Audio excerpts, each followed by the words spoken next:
الحمد لله نحمده ونستعينه ونستغفره ونؤمن به ونتوكل عليه ونعوذ بالله من شرور أنفسنا ومن سيئات أعمالنا من يهده الله فلا مضل له ومن يضلله فلا هادي له ونشهد أن لا إله إلا الله وحده لا شريك له ونشهد أن سيدنا محمدا عبده ورسوله ارسلہ بالہدی ودین الحق لیظہرہ علی الدین کلہ وکفی باللہ شہیدا فصلی اللہ علیہ وسلم تسلیما کثیرا کثیرا اما بعد فاعوذ باللہ من الشیطان الرجیم بسم اللہ الرحمن الرحیم یریدون لیطفئوا نور اللہ بافواہہم واللہ متم نورہ ولو کرہ الکافرون هو الذي ارسل رسوله بالهدى ودين الحق ليظهره على الدين كله ولو كره المشركون۔ محترم خواتین و حضرات، جیسا کہ آپ کے علم میں ہے کہ آج ہم اسلام اور پاکستان کے موضوع پر گفتگو کرنے والے ہیں۔ پاک و ہند میں یعنی متحدہ ہندوستان میں اسلام کا پہلا تعارف خاندان بنو امیہ کے دور میں محمد بن قاسم رحمۃ اللہ علیہ کے ذریعے سے ہوا، جب ایک مسلمان خاتون کی فریاد کو رسپونڈ کرتے ہوئے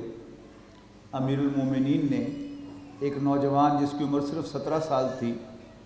اسے کمانڈ دے کر سپاہیوں کی راجہ داہر سے بدلہ لینے کے لیے بھیجا، اور انہوں نے سندھ میں ایک مسلمان حکومت کی بنیاد رکھی۔ یہ بہت تھوڑا عرصہ یہاں پر رہے اور خلافت کی تبدیلی کے ساتھ ہی انہیں واپس بلا کر جیل میں ڈال دیا گیا، لیکن محمد بن قاسم جاتے ہوئے اسلام کے انمٹ نقوش چھوڑ گئے، اس لیے کہ انہوں نے وہاں کی ہندو رعایا سے جو جزیہ لے رکھا تھا وہ جاتے ہوئے واپس کر کے گئے کہ یہ جزیہ ہم نے آپ کی حفاظت کے لیے لیا تھا، چونکہ ہم آپ کی حفاظت اب نہیں کر سکیں گے لہذا ہم یہ جزیہ واپس کر رہے ہیں۔ اور ایک ہندو معاشرے میں جنہیں ہم بنیا ذہنیت سے یاد کرتے ہیں، پیسے کی بڑی اہمیت ہے، اور کوئی شخص اگر پیسے جو ہے وہ دیانتداری کے ساتھ واپس کرتا ہے تو اس کا ایک رعب ہندو معاشرے میں ہوتا ہے۔ اس کے بعد مغرب سے کئی مسلمان سلاطین نے حملے کیے، جن میں محمود غزنوی رحمہ اللہ کا نام بہت نمایاں ہے، اور وہ آئے اور یہاں پر انہوں نے اپنا ٹارگٹ پورا کیا اور پھر واپس چلے گئے۔ اس کے بعد پھر ظہیر الدین بابر نے آ کر یہاں پر مغلیہ حکومت کی بنیاد رکھی۔ اس سے پہلے بھی بہت سے سلاطین تھے مسلمان یہاں جنہوں نے حکومت کی، انہوں نے اسلام کا عدل یہاں پر متعارف کروایا، اور ہندو ہو یا مسلمان اس کو اس کے گھر کی دہلیز پر عدل فراہم کیا۔ لیکن بحیثیت مجموعی ان سلاطین نے اسلام کی تبلیغ کا کوئی کام الا ماشاءاللہ نہیں کیا۔ ہندوستان میں اسلام کی تبلیغ کا اصل کام صوفیاء کرام کے ہاتھوں ہوا۔ یہ صوفی بزرگ اپنے مرشد کے حکم پر مختلف جگہوں پر آ کر بیٹھے، اس لیے کہ ان کے مرشد نے حکم دیا کہ تم فلاں علاقے میں جا کر بیٹھ جاؤ۔ کوئی آ کے پاک پٹن میں بیٹھ گیا، کسی کو حکم ہوا تو لاہور میں بیٹھ جاؤ، وہ لاہور میں بیٹھ گیا، کسی کو حکم ہوا کہ تم ملتان کے گرد و نما میں بیٹھ جاؤ تو وہاں بیٹھ گیا، کسی کو حکم ملا کہ تم مظفر گڑھ کے علاقے میں بیٹھ جاؤ تو وہاں جا کے بیٹھ گیا، اور اس نے وہاں پر اسلام کی شمع روشن کی۔ وہ شمع کیا تھی؟ انہوں نے کوئی لمبی چوڑے تقریریں نہیں کی، کوئی لمبے چوڑے دروس نہیں دیے، لیکن جو بھی ان کے پاس گیا اس کو یہ احساس ہوا، یہ تو تعارف تھا کہ یہ مسلمان ہے اور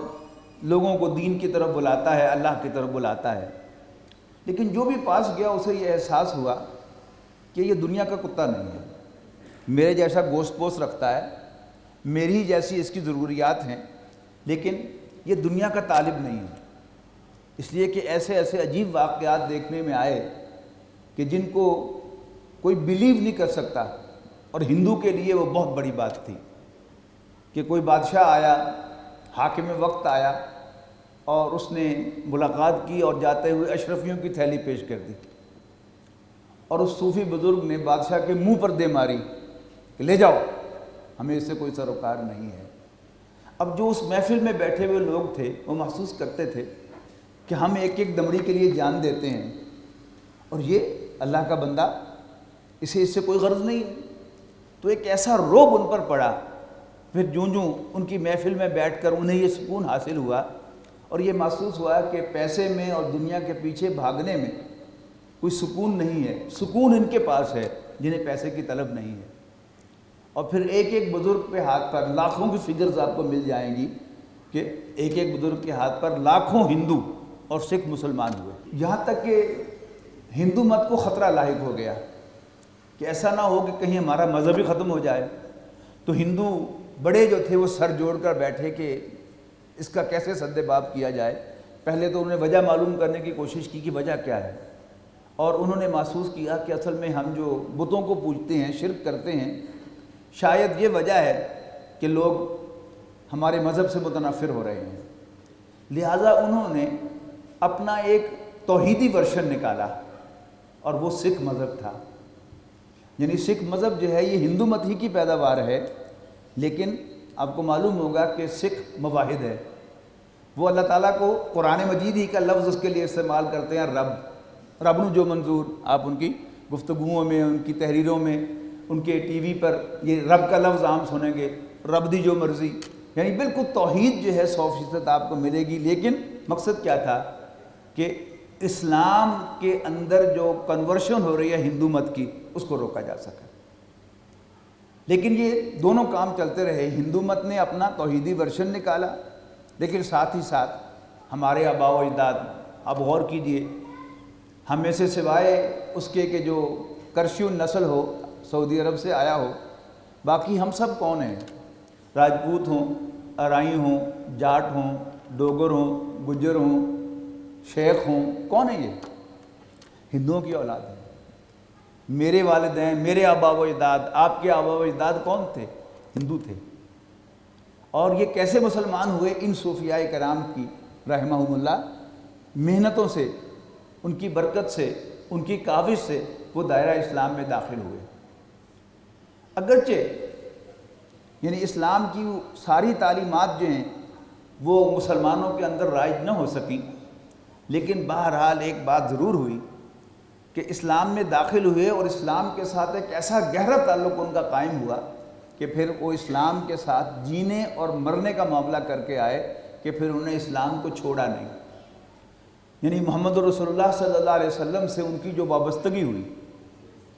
اس کو انہوں نے کبھی بھی ڈسون نہیں کیا اور یہی پسند کیا، بلکہ حال ہی میں یعنی پچھلے 30-40 سال میں آ کر ایک فرق آیا ہے کہ وہ دعا جو ہے وہ ہمارے ممبر و محراب سے ہونا بند ہو گئی، کہ جس میں کہا جاتا تھا کہ اے اللہ ہمیں کلمے پر موت دینا، یا اللہ جب بھی ہماری موت آئے تو کلمہ طیبہ لا الہ الا اللہ محمد رسول اللہ پر آئے۔ اب یہ کچھ ماضی قریب کی بات ہے کہ یہ دعا جو ہے یہ ختم ہو گئی، اور ہوتے ہوتے بہت سی وہ باتیں کہ جو پہلے نہیں تھی اب رائج ہو گئی۔ یعنی جب ہم چھوٹے تھے تو ممبر و محراب سے یہ سنتے تھے کہ مسلمان کتنا بھی برا ہو وہ کافر سے بہتر ہے۔ اس کا مطلب کیا ہے کہ کلمے کی جو اہمیت تھی، لا الہ الا اللہ محمد الرسول اللہ، کہنے والا جو ہے وہ اس کا انکار کرنے والے سے بہتر ہے۔ اب اس کا بالکل الٹ ہے، کوئی چند ماہ یورپ میں یا امریکہ میں لگا کے آ جائے تو اس کی زبان پر آپ کیا سنتے ہیں کہ اصل اسلام تو اوتھے پہ ہے جی۔ مطلب کیا ہوا؟ کلمے کی اہمیت ختم ہو گئی، یعنی رسول اللہ صلی اللہ علیہ وسلم کو اللہ کا رسول ماننے والا، اس کی کوئی قدر نہیں رہی۔ ہاں جو دیانتداری سے معاملہ کرتا ہے اس کی قدر ہے، لیکن کلمے کی قدر نہیں ہے۔ اس پر بھی ہمیں اثر نو جو ہے وہ توجہ کرنے کی ضرورت ہے کہ اصل چیز جو ہے وہ ایمان ہے۔ ایمان کے تحت جو عمل ہو وہ اللہ کے ہاں قابل قبول ہے، دین میں اس کی اہمیت ہے، صرف عمل کی کوئی اہمیت نہیں ہے۔ بہرحال مغلیہ حکومت یہاں پر قائم ہوئی تو سب سے پہلا بادشاہ بابر تھا، پھر ہمایوں تھا، ہمایوں سے شیر شاہ سوری نے کچھ سالوں کے لیے حکومت چھینی اور پھر واپس جو ہے وہ ہمایوں کے ہاتھ آ گئی، اور ہمایوں کے بعد پھر اکبر، جلال الدین محمد اکبر بہت کم عمری میں بادشاہ بن گیا۔ اس کے اکثر مشیر جو تھے وہ ہندو تھے، تو ایک بڑی گہری سازش ہوئی اسلام کے خلاف، اور وہ تھی کہ اکبر کو یہ پٹی پڑھائی گئی کہ دیکھو تم مسلمان ہو اور تمہاری رعایا جو ہے وہ اکثریت اس کی ہندو ہے، تمہارے لیے اس حکومت کو قائم رکھنا ممکن نہیں ہوگا، لہذا کوئی ایسا بندوبست کرو کہ جس میں تم ہندوؤں کے لیے بھی ایکسیپٹیبل ہو جاؤ۔ لہذا اسلام کا ایک نیا ورشن تیار کیا گیا، اور وہ تھا دین الہی۔ اب لفظ غور کیجئے، دین اللہ نہیں تھا،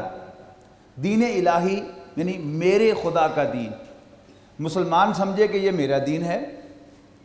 ہندو سمجھے کہ میرا دین ہے، سکھ سمجھے کہ میرا دین ہے، عیسائی سمجھے کہ میرا دین ہے، اور کسی اور مذہب کا آدمی ہو تو وہ بھی سمجھے کہ یہ میرا دین ہے۔ اس دین میں خاص بات کیا تھی؟ الہی، میرے خدا کا دین، یعنی خدا کے تصور کو رکھتے ہوئے نبی اکرم صلی اللہ علیہ وسلم کو وہاں سے نکال دیا گیا تھا۔ اور اس لیے آپ دیکھتے ہیں، اگر آپ کو پڑھنے کا اتفاق ہو،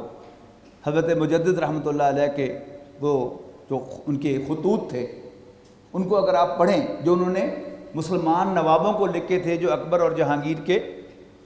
مختلف علاقوں کے نواب تھے یا ان کے وزراء تھے، ان کو لکھے تھے، اس میں سارا کا سارا زور جو تھا وہ ایمان بالرسالت پر تھا، کہ دین کی اصل جو ہے وہ نبی اکرم صلی اللہ علیہ وسلم کو اللہ کا رسول ماننا ہے۔ اور اس میں دین الہی میں یہ ترغیب دی گئی تھی کہ اگر تمہارا پڑوسی اس کو تمہارا گوشت کھانا پسند نہیں ہے تو کون سا فرض ہے مسلمان کے لیے گوشت کھانا؟ تم بھی گوشت نہ کھاؤ، تاکہ رسول اللہ صلی اللہ علیہ وسلم کے ان فرمودات پر عمل ہو جائے کہ کسی مسلمان کو زیب نہیں دیتا،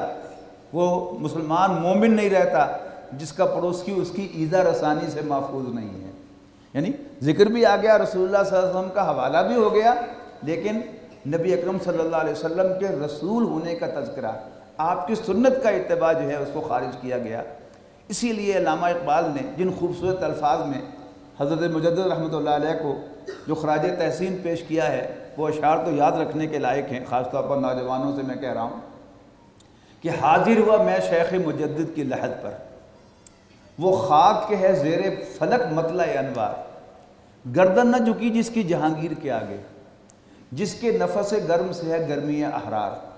اب یہ ہے اصل شعر جو سنانا چاہتا ہوں آپ کو، وہ ہند میں سرمایہ ملت کا نگہباں،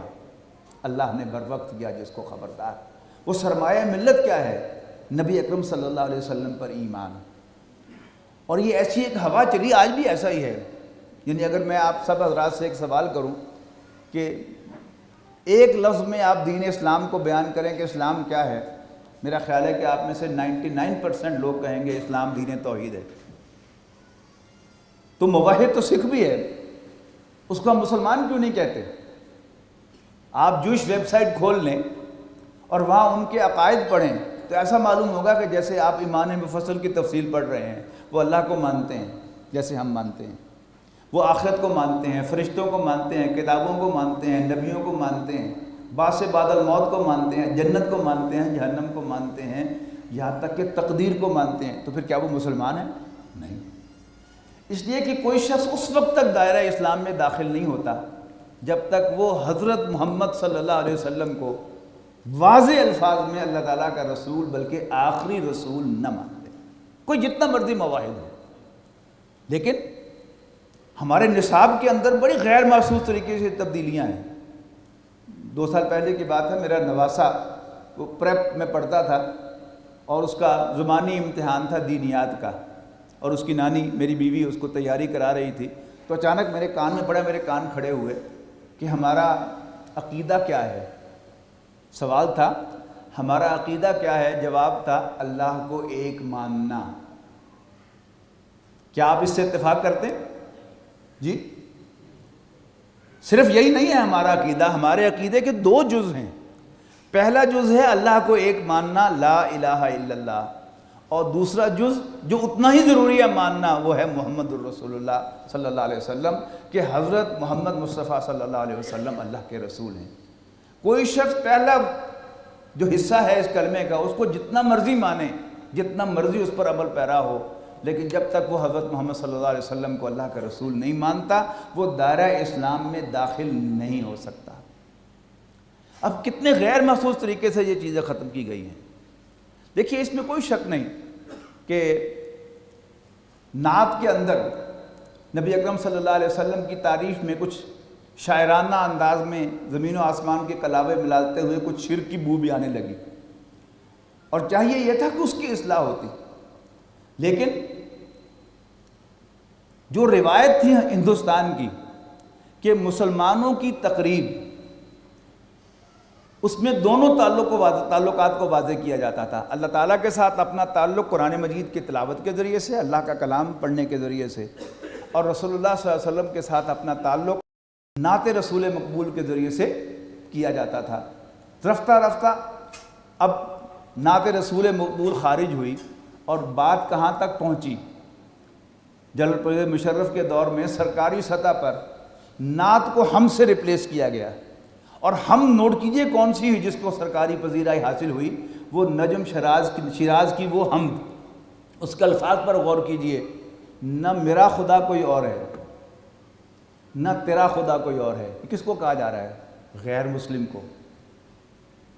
نہ میرا خدا کوئی اور ہے، وہی دین الہی اب ایک نئے رنگ کے اندر آیا، نہ میرا خدا کوئی اور ہے نہ تیرا خدا کوئی اور ہے، یہ جدا جدا جو ہے راستے، یہ معاملہ کوئی اور ہے۔ وہ معاملہ کیا ہے؟ وہ معاملہ رسول اللہ صلی اللہ علیہ وسلم ہے۔ اس لیے کہ اگر آپ رسول اللہ صلی اللہ علیہ وسلم کا تذکرہ فور فرنٹ پہ لے کے آتے ہیں تو پھر غیر مسلم سے کوئی گفتگو، کوئی ڈائیلاگ نہیں ہو سکتا۔ اور جب ہم پر خبت سوار ہو جائے کہ ہم نے ذرا انٹرفیت ڈائیلاگ بھی کرنا ہے، نام مختلف ہیں، کہیں انٹرفیت ڈائیلاگ کہا جاتا ہے اس کو، کہیں کوئی اور نیا نام دیا جاتا ہے اس کو، حاصل اس کا کیا ہے کہ اللہ تعالیٰ کا تذکرہ ہو اور اخلاقی تعلیمات کا ذکر ہو، سچ بولنے کا اور ناپ تول میں کمی نہ کرنے کا، دیانتداری کا، حسن اخلاق کا، لیکن رسول اللہ صلی اللہ علیہ وسلم کے رسول ہونے کا تذکرہ نہ ہو۔ اور ایسے غیر محسوس طریقے سے کیا جاتا ہے کہ ہمیں پتہ بھی نہیں چلتا۔ ابھی ربیع الاول آنے والا ہے، اس میں آپ دیکھیں گے کہ پہلے تو آج سے 20 سال پہلے ایک ہی ٹی وی ہوتا تھا، پی ٹی وی، اور ربیع الاول کے مہینے میں مختلف اہل علم کو، مقررین کو دعوت دی جاتی تھی کہ وہ آئیں اور اپنے اپنے ذوق اور علم کے مطابق رسول اللہ صلی اللہ علیہ وسلم کو خراج تحسین پیش کریں۔ لیکن اب مذاکروں کا رواج آ گیا، اور مذاکرے میں ایک ٹرینڈ اینکر، میں زور دے کر کہہ رہا ہوں ٹرینڈ، اس کی ٹریننگ کیا ہے کہ وہ ہر مقرر سے وہی بات کہلوائے جس کا اس کو پیچھے سے حکم دیا گیا ہے۔ لہذا بڑی ہی مہارت کے ساتھ وہ پہلے مہمانوں کا تعارف کرواتا ہے ذرا تھوڑی سی پھونک دے کر، اور پھر پہلے مہمان سے کہتا ہے کہ آپ رسول اللہ صلی اللہ علیہ وسلم کی صداقت کے بارے میں کچھ ہمارے ناظرین کو بتائیں۔ اس کی بات بیچ میں چھوڑ کر دوسرے مقرر سے تقاضا کرتا ہے، مہمان سے تقاضا کرتا ہے کہ آپ رسول اللہ صلی اللہ علیہ وسلم کی دیانتداری کے بارے میں کچھ بتائیں۔ وہ دیانتداری کے بارے میں بتاتا ہے، اور بہت سے واقعات ہیں رسول اللہ صلی اللہ علیہ وسلم کی دیانت امانت کے، اور ابھی ان کی بات بیچ میں ہوتی ہے تو بیچ میں بولتا ہے کہ سلام اس پر کو جس نے گالیاں سن کر دعائیں دی، اور تیسرے مقرر سے تقاضا کرتا ہے کہ آپ رسول اللہ صلی اللہ علیہ وسلم کے اخلاق کے بارے میں بتائیں۔ وہ بڑھیا جو آپ پر کوڑا پھینکا کرتی تھی، آپ اس کی تیمارداری کے لیے بھی گئے تھے۔ آدھے گھنٹے کا پروگرام مکمل ہو جاتا ہے، اور رسول اللہ صلی اللہ علیہ وسلم ایک سچے، دیانتدار اور انتہائی خوش اخلاق انسان کی حیثیت سے پیش کیے جاتے ہیں، اور آپ کو پتہ بھی نہیں چلتا۔ آپ بہت پسند کرتے ہیں پروگرام کو، جی بڑا انفارمیٹیو پروگرام تھا، بہت معلوم افزا تھا، مولویوں نے تو ہمیں یہ واقعات کبھی سنائے ہی نہیں، اور آپ کو پتہ نہیں چلا ہوا کیا کہ رسول اللہ صلی اللہ علیہ وسلم کے رسول ہونے کا تذکرہ نہیں ہوا۔ اس میں کیا شک ہے کہ رسول اللہ صلی اللہ علیہ وسلم سچے بھی تھے، دیانتدار بھی تھے، انتہائی خوش اخلاق بھی تھے، لیکن یاد رکھیے گا ہمارا کلمہ محمد الامین نہیں ہے، محمد الصادق نہیں ہے، محمد الخلیق نہیں ہے، ہمارا کلمہ محمد الرسول اللہ ہے صلی اللہ علیہ وسلم، حضرت محمد صلی اللہ علیہ وسلم اللہ کے رسول ہیں۔ اور ذرا چوکس ہو جائیے، آج کا اصل فتنہ جو ہے وہ یہ ہے، پاکستان بن جانے کے بعد بھی یہ ہوائیں وقتاً فوقتاً چلتی رہتی ہیں کہ کسی طرح رسول اللہ صلی اللہ علیہ وسلم کو بیک بھی نہیں دو بیش دین میں سے نکال کے باہر کھڑا کر دیا جائے، وہ ایک عظیم انسان کی حیثیت سے تو پہچانے جائیں لیکن ہرگز اللہ کے رسول کی حیثیت سے نہ مانے جائیں۔ نوٹ کیجئے گا، آج سے 1400 سال پہلے آپ چلے جائیں تو رسول اللہ صلی اللہ علیہ وسلم کو مکے کے لوگ الصادق اور امین کا خطاب دیتے تھے، لیکن رسول اللہ صلی اللہ علیہ وسلم کے دعوی رسالت کو سچا ماننے کو تیار نہیں تھے۔ وہی کچھ ہے، انداز بدل گیا، الفاظ بدل گئے، محاورے بدل گئے، لیکن چیز ایک ہی ہے۔ بہرحال یہاں پر انگریز کی حکومت، مغلوں کی حکومت قائم ہوئی اور رفتہ رفتہ وہ زوال پذیر ہوئی، اور اورنگزیب عالمگیر رحمۃ اللہ علیہ کے زمانے میں تیز ہوائیں چلنی شروع ہوئیں مسلمانوں کے خلاف۔ یعنی 2-3 طرح کی تحریکیں چلیں۔ ایک تو تحریک چلی کہ مسلمانوں کو واپس ہندو مت میں لانے کی کوشش کی جائے نرم طریقے سے، وہی یعنی مذہب کے نام پر اصلاح، اور جو وحدت ادیان کا فلسفہ کہ تمام مذاہب جو ہیں اصل میں ایک ہی ہیں، دیکھو ہم بھی اللہ کو خدا کو مانتے ہیں، تم بھی خدا کو مانتے ہو، تمہارے نزدیک بھی ایک سوال و جواب کا اور جواب دہی کا تصور ہے، ہمارے یہاں بھی ایک تصور ہے، تم آخرت کو مانتے ہو، ہم دوسرے جنم کو مانتے ہیں۔ یہ کیا تھی؟ یہ ایک نرم کوشش تھی کہ مسلمانوں کو قائل کیا جائے کہ ہندو مسلمان میں زیادہ فرق نہیں ہے، سارے مذاہب ایک ہی ہیں اور سارے ٹھیک ہیں۔ اور دوسری ایک ملیٹنٹ کوشش ہوئی جنوبی ہند سے، وہ کیا تھی؟ وہ مرہٹا قوت تھی کہ جس نے باقاعدہ طاقت کے ذریعے سے اسلام کا چراغ ہندوستان سے گل کرنے کی کوشش کی۔ اورنگزیب عالمگیر اور ٹیپو سلطان، یاد رکھیے گا، ان دونوں کی تقریباً ساری کی ساری زندگی جو ہے وہ اسی مرہٹوں سے لڑتے ہوئے گزری ہے۔ 50 سال تک اورنگزیب عالمگیر جو ہے وہ مرہٹوں سے لڑتے رہے ہیں، اور پھر اللہ تعالیٰ نے مدد فرمائی۔ احمد شاہ ابدالی جو ہے ان کو شاہ ولی اللہ رحمۃ اللہ علیہ نے دعوت دی کہ آپ آئیں ہندوستان میں اور اس طاقت کا مقابلہ کریں۔ وہ آئے اور انہیں مرہٹوں کو شکست دی، اور پھر یہ خطرہ جو ہے وہ ٹل گیا۔ لیکن جو مسلم حکمرانی تھی اس کا زوال ہو چکا تھا،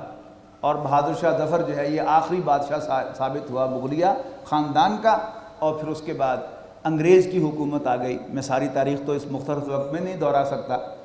انگریز کی حکومت آ گئی۔ انگریز کیسے آیا؟ پہلے کاروبار کے بہانے آیا، ایسٹ انڈیا کمپنی، اور آج وہ کیسے جا رہا ہے دوبارہ؟ Multi national companies. یعنی ہم میں سے کسی کو کسی ملٹی نیشنل کمپنی میں جاب مل جائے تو وہ سمجھتا ہے کہ میں جنت میں داخل ہو گیا۔ یعنی اپنوں کی نوکری تو بہت ناگوار گزرتی ہے، لیکن گورے کی نوکری کرنے کا بڑا مزہ آتا ہے۔ یہ کیا ہے؟ یہ وہی فتنہ ہے جب ایک نئے رنگ میں آ رہا ہے۔ یعنی پہلے وہ گورے کی نوکری تھی، اور اب عنقریب وہ زرد کی نوکری، چین کی نوکری کرنے کا مزہ آئے گا، اور جس کو وہ مل جائے گی وہ سمجھے گا کہ بس میں کامیاب ہو گیا۔ بہرحال مسلمانوں نے ایک کوشش کی انگریز کو نکالنے کی، جنگ آزادی جو لڑی گئی، جس کو انگریز غدر کہتا ہے اپنے نقطہ نظر سے، ہم اسے جنگ آزادی کہتے ہیں، اور 1857 میں وہ بھی ناکامی سے دوچار ہوئی، اور انگریز نے اپنی مستحکم حکومت جو ہے ہندوستان پر قائم کر لی۔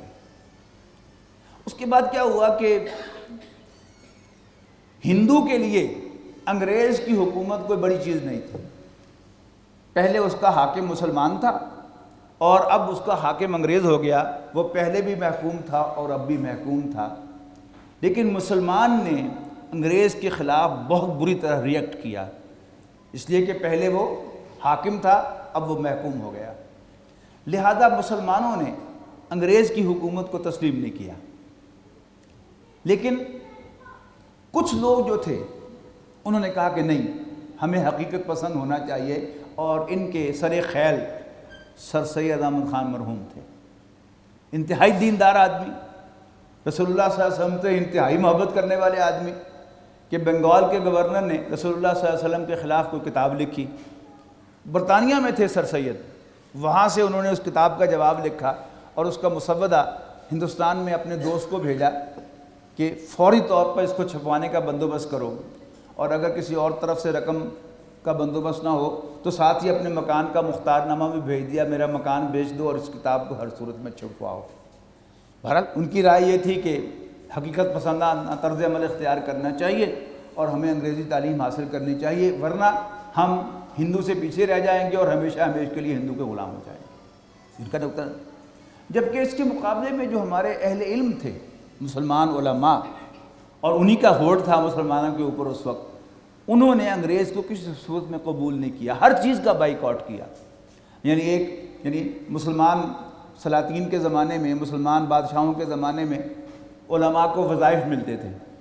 تو انگریز نے یہ کیا کہ جو وظائف بند نہیں کیے ان کو جاری رکھا. تو ایک عالم کے پاس وظیفے کی رقم آئی منی آرڈر کے ذریعے سے، اور ڈاکیے نے وہ رقم دی اور کہا کہ یہ دستخط کر دیں. دستخط کر دیے، تاریخ بھی لکھ دیں. تو انہوں نے اسلامی مہینے کی تاریخ لکھی. تو ڈاکیے نے کہا نہیں، آپ کو انگریزی تاریخ لکھنی پڑے گی. تو انہیں پیسے واپس کر دیے کہ انگریزی تاریخ میں نہیں لکھوں گا، تم پیسے لینے تو لے جاؤ. یعنی اس قدر شدید ری ایکشن تھا کہ نہ انگریزی پڑھیں گے، نہ انگریزی کیلنڈر کو فالو کریں گے، نہ میز کرسی پر بیٹھیں گے، نہ چمچ سے کھائیں گے، اور نہ کھڑے ہو کر پیشاب کریں گے. یعنی یہ سب چیزیں جو انگریز لے کے آیا ہے ان سب چیزوں کا بائیکاٹ کیا. لیکن جو بھی لوگ تھے جنہوں نے سر سید کی بات کو قبول کیا، بہرحال انہوں نے انگریزی تعلیم حاصل کی، اور انگریزی تعلیم حاصل کر کے ان کو بھی سروسز میں کچھ نہ کچھ حصہ ملنا شروع ہو گیا. لیکن دو وجوہات کی بنیاد پر، ایک تو ہندو آگے تھا، وہ سینئر ہو گیا، اور دوسرا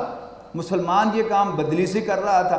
اور ہندو جو ہے وہ خوش دلی سے کر رہا تھا. ہندو جو ہے وہ سروسز میں بھی مسلمان سے آگے تھا. یعنی آج بھی متحدہ ہندوستان، اس میں آپ دیکھیں گے تعلیم کی ریشو دیکھیں، کتنے ڈاکٹرز مسلمان ہیں، کتنے ہندو ہیں، اور دوسرے پروفیشنز کے اندر دیکھیں گے کتنے مسلمان ہیں، کتنے ہندو ہیں، تو آپ کو صاف فرق جو ہے وہ نظر آ جائے گا. آج سے کوئی 30 سال پہلے پروفیسر ڈاکٹر راشد لطیف صاحب مشہور گائنیکالوجسٹ ہیں، انہوں نے علامہ اقبال کالج میں اپنے طلباء کو بتایا کہ میں صرف پاکستان کی وجہ سے آج پروفیسر ہوں میڈیکل کالج کا، اس لیے کہ ہندوستان میں 1000 گائنیکالوجسٹ ہے، ان میں سے صرف 3 مسلمان ہیں. تو متحدہ ہندوستان ہوتا تو کیا میں ڈاکٹر ہوتا؟ ہرگز نہیں. آپ میں سے ہر شخص سوچے کہ آج اس کو دنیا میں تعلیم کے اعتبار سے جو مواقع ملے ہیں کبھی حاصل نہ ہوتے، سروسز میں جو مواقع ملے ہیں کبھی حاصل نہ ہوتے. اس لیے کہ عام مسلمان جس نے انگریزی تعلیم حاصل کی یا جس نے کاروبار کیا، اسے اس بات کا خوب اندازہ تھا کہ ہندو کتنا متعصب ہے. اگر کسی محکمے میں ہندو ڈائریکٹر ہوتا تھا تو وہ چپڑاسی کی پوسٹ بھی نکلتی تھی تو ہندو کو دیتا تھا، مسلمان کو نہیں دیتا تھا. ڈپٹی ڈائریکٹر کی پوسٹ تو بہت دور کی بات ہے.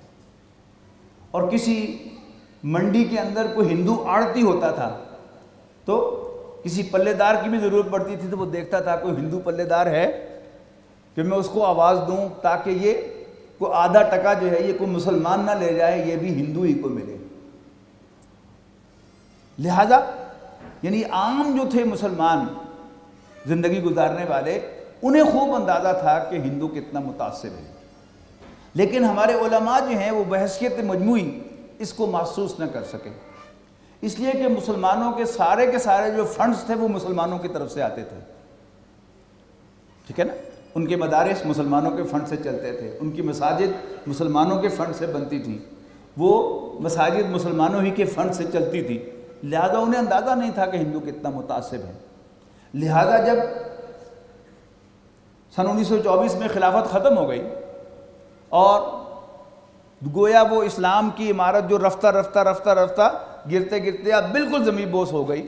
تو اب تحریکیں چلی دنیا میں، ہندوستان میں بھی چلی اور باقی دنیا کے علاقوں میں بھی مختلف ناموں سے تحریکیں چلی. وہ تھی احیائی تحریکیں. ہندوستان کے اندر علامہ اقبال کا بہت بڑا کنٹریبیوشن تھا. جیسے ہی ابھی آپ نے طلوع اسلام نظم سنی، اور جیسا کہ شیخ سلیم صاحب نے ہمیں بتایا کہ یہ بانگ درا کی نظم ہے، اور بانگ درا جو ہے یہ کب لکھی گئی ہے؟ علامہ اقبال کی پہلی کتاب ہے، اور یہ تقریباً یعنی 1900 جو پہلی دہائی ہے 1900 کی، اس کے اندر یہ لکھی گئی ہے۔ اس وقت علامہ اقبال نے اپنے اشعار کے ذریعے سے یہ ایک جذبہ جو ہے مسلمانوں میں بیدار کرنا شروع کر دیا تھا کہ ادھر خلافت کا دیا ٹمٹما رہا تھا،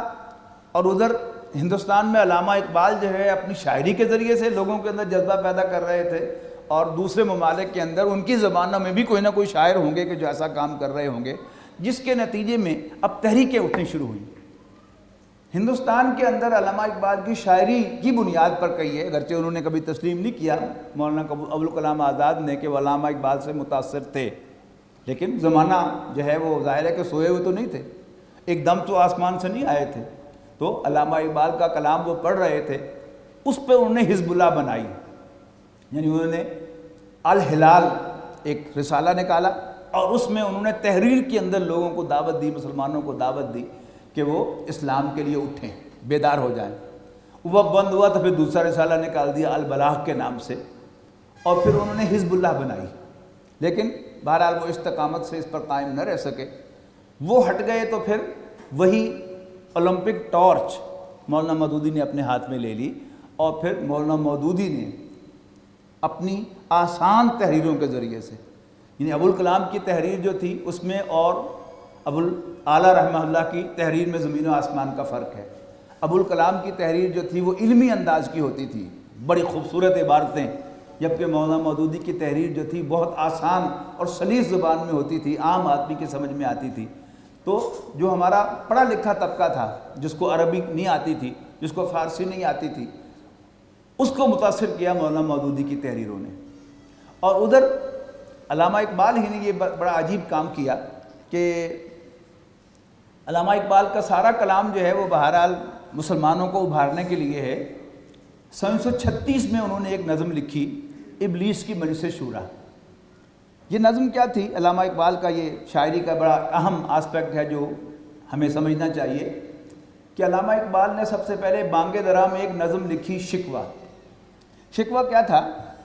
ایک مسلمان نوجوان جو کالج یونیورسٹی میں پڑھتا ہے لیکن ہے مسلمان، لیکن اس کو بڑے تحفظات ہیں کہ میں کیسا مسلمان ہوں، اللہ کا ماننے والا ہوں، اور اللہ تعالیٰ ہی اس زمین کا مالک ہے، وہی اس نظام کو چلا رہا ہے، میں پسا ہوا ہوں، اور رحمتیں ہیں تیری اغیار کے کاشانوں پر، برق گرتی ہے تو بیچارے مسلمانوں پر۔ جب نظم آئی تو ہندوستان میں علماء کی طرف سے علامہ اقبال کے خلاف فتوے جاری ہو گئے کفر کے۔ اس کے بعد علامہ اقبال نے ایک اور نظم لکھی، جواب شکوہ۔ جواب شکوہ کیا تھا؟ یہ اللہ تعالیٰ کی طرف سے گویا جواب تھا